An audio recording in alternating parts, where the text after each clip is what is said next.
Hello friends, I hope कि आप सब अच्छे होंगे। और आज हम बात करेंगे इन्फ्लुएंस ऑफ नेचुरलिज्म की, मतलब किस तरह से नेचुरलिज्म फ़िलॉसफी ने हमारे लाइफ को इन्फ्लुएंस किया है, या आजकल के जो वक्त है, आजकल के ज़माने में किस तरह से नेचुरलिज्म फ़िलॉसफी का इम्पैक्ट पड़ा है।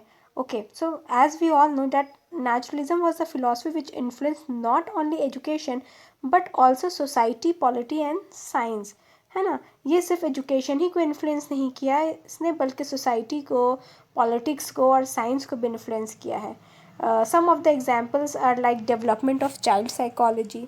Naturalism for the first time emphasized the development of the child according to his natural tendencies, needs and aptitudes. Naturalism ही वो फिलॉसफी है जो फर्स्ट टाइम जिसने एम्फेसाइज किया कि चाइल्ड का डेवलपमेंट होना चाहिए किससे भाई, तो नेचुरल टेंडेंसी को ध्यान में रखते हुए, उसके नीड्स को, उसके एप्टीट्यूड को ध्यान में रखते हुए उसके डेवलपमेंट पे ध्यान देना चाहिए, ठीक है।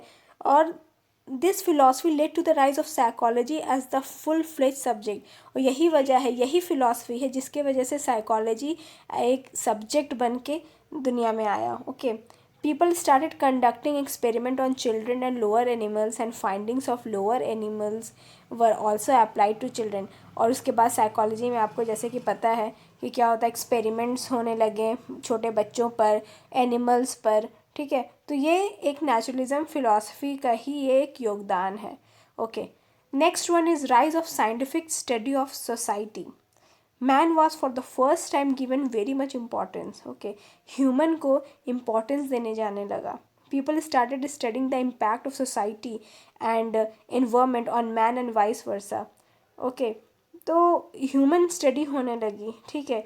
आपको this led to the interference of the church in the individual life of man. Okay, और चर्च का इंटरफेरेंस जो है वो कम होने लगा. मैन डिक्लाइंड, ठीक है. This led to the interference of the church in the individual life of man declined. Okay, तो साइंटिफिक स्टडी ऑफ सोसाइटी का राइज जो है वो नेचुरलिज्म की वजह से होने लगा. ह्यूमन को इम्पोर्टेंस देने जाने लगा. ओके, एंथ्रोपोलॉजी का डेवलपमेंट हुआ. Okay, then next one is rise of democracy.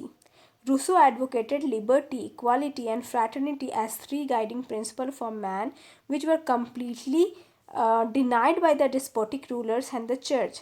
Rousseau ने एडवोकेट किया क्या, लिबर्टी की, इक्वालिटी और फ्रैटर्निटी को, कि ये एक गाइडिंग प्रिंसिपल होना चाहिए. ये तीन जो है वो गाइडिंग प्रिंसिपल होना चाहिए इंसान के लिए, जो कि पहले जो जो एरोगेंट रूलर्स होते थे, जो बिल्कुल रिजिड रूलर्स होते थे, या चर्च जो होता था उसके थ्रू जो चीज़ को बिल्कुल ही मना किया गया था, वो चीज़ जो है वो मतलब एक्सेप्ट किए जाने लगा. लिबर्टी, इक्वालिटी, फ्रैटर्निटी को, डेमोक्रेसी को रूसों के थ्रू और नेचुरलिज्म के वजह से. Okay, under the impact of naturalism, people rose up against the socio-political system.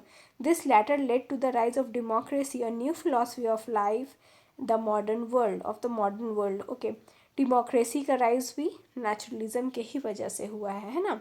एक रूसो का इसमें बहुत बड़ा योगदान रहा. Scientific tendency in education. Scientific tendency education में आया किसके वजह से भाई, नेचुरलिज्म की वजह से. After declaring only perpetual knowledge as real, naturalism motivated the people to come closer to science subject, and experiments in physics, chemistry, biology and astronomy gained momentum. Okay, क्या हुआ कि नेचुरलिज्म ने मोटिवेट किया लोगों को कि वो साइंस की तरफ आएँ, एक्सपेरिमेंट की तरफ आएँ. फिज़िक्स, केमिस्ट्री, बायोलॉजी और एस्ट्रोनॉमी जैसे सब्जेक्ट का डेवलपमेंट हुआ, ठीक है, का राइज हुआ. This led to the new inventions and discoveries at that time. और यही वजह है, यही नेचुरलिज्म फिलॉसफी है जिसके वजह से न्यू इन्वेंशंस और डिस्कवरीज दुनिया में आया. Okay, and then next one is introduction of child centred activity method. Activity, play way, experience-based method of teaching were accepted in schools. Physical education and sports activities were included in the curriculum, and individuality of the child and individual differences were considered important principle in teaching learning process. Activity based learning होने लगी, play way method का use किया जाने लगा, experience based learning का use करने जाने लगा। टीचर जो है वो experience based way of teaching मतलब का इस्तेमाल करने लगी। उनका जो वे ऑफ टीचिंग होता था वो एक्सपीरियंस बेस्ड होता था, प्ले वे होने लगा है, आज भी एक्टिविटी बेस्ड है। क्यों? चाइल्ड सेंटर्ड एक्टिविटी की बात करता है नेचुरलिज्म, और यही वजह है कि इस तरह के मेथड यूज़ होने लगे। फिज़िकल एजुकेशन और स्पोर्ट्स पर आज भी एक्स्ट्रा करिकुलर एक्टिविटीज़ के नाम से हम लोग उसको इम्पोर्टेंस देते हैं, right. All these things made the process interesting and natural. For example, kindergarten और ये जो मॉन्टेसरी स्कूल है वो opened exactly on the line of naturalism, है ना। kindergarten या मॉन्टेसरी स्कूल के जो आप फिलॉसफी देखेंगे तो वो क्या है, वो भी नेचुरलिज्म फिलॉसफी पे बेस्ड है। आप kindergarten में जाओ तो प्ले वे मेथड है ना। आप मॉन्टेसरी में जाओ तो एक्टिविटी बेस्ड मेथड है। तो ये दोनों क्या है, नेचुरलिज्म का ही एक क्या कह सकते हैं, एक ब्रांच है, एक उसी की एक फ़िलॉसफी का एक पार्ट है। Okay, change in the concept of school discipline. Discipline was imposed by repressive method and by using corporal punishment in school before the rise of modern naturalism. क्या होता था, पहले डिसिप्लिन के नाम पर रिप्रेसिव मेथड यूज़ होता था, corporal punishment होते थे, ठीक है। Students were denied the freedom of expression and action in school. बच्चों को बोलने का राइट नहीं था, वो अपना राइट टू एक्सप्रेस वाली बात उस वक्त तक नहीं थी। This philosophy developed the concept of self-discipline, which was established by natural consequences of action.